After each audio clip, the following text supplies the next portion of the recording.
अगर आप भी चाहते हैं कि सोनो टोन भोजपुरी का ऑडियो वीडियो सबसे पहले आप तक पहुंचे, तो लाल बटन दबाकर चैनल को सब्सक्राइब करें और हाँ, बेल आइकन को दबाना ना भूलें।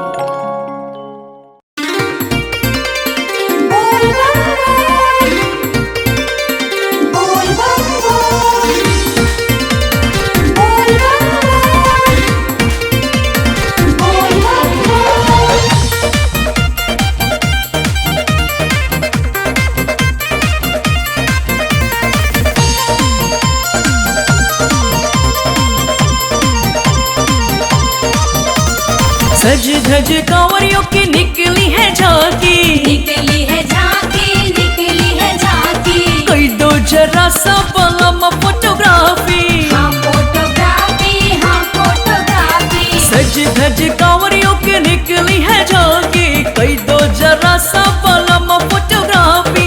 मैं भी हूँ भोले की बाबरिया, बाबरिया, बाबरिया।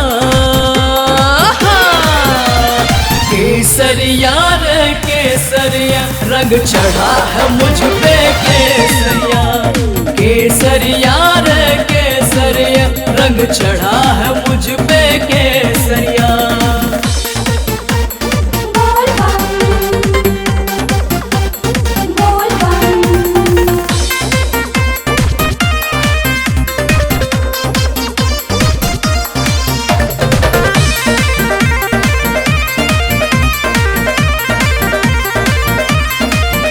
मायावी जग से बेगानी हुई, भस्म रमा के दीवानी हुई। रिम झिम है देवघर नगरिया में, मैं सावन में पानी पानी हुई।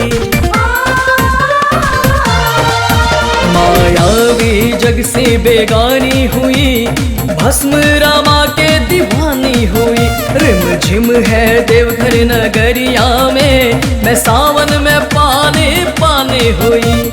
चमक रही है टिकुलिया पागल, टिकुलिया पागल, टिकुलिया पागल। छम छम बाजे पाँव में पायल, पाँवों में पायल, पाँवों में पायल। चमक रही है टिकुलिया पागल, छम छम बाजे पाँव में पायल। ओढ़ के नाचू मैं चूनरिया, चूनरिया, चूनरिया। केसरिया रे केसरिया, रंग चढ़ा है मुझ पे केसरिया। केसरिया रे केसरिया, रंग चढ़ा है मुझ पे केसरिया। बोल बम, बोल बम।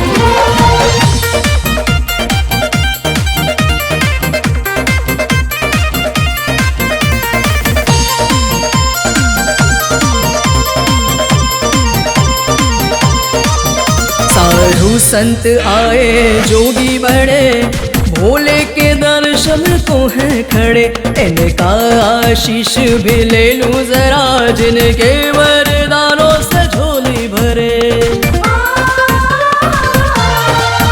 साधु संत आए जोगी बड़े, भोले के दर्शन को है खड़े। इनका आशीष भी ले लूं जरा, जिनके वरदानों से झोली भरे। बड़े जप तप से बनते हैं ऐसे, बनते हैं ऐसे, बनते हैं ऐसे। भक्त भी होते हैं शिव के जैसे, शिव के जैसे, शिव के जैसे। बड़े जप तप से बनते हैं ऐसे, भक्त भी होते हैं शिव के जैसे।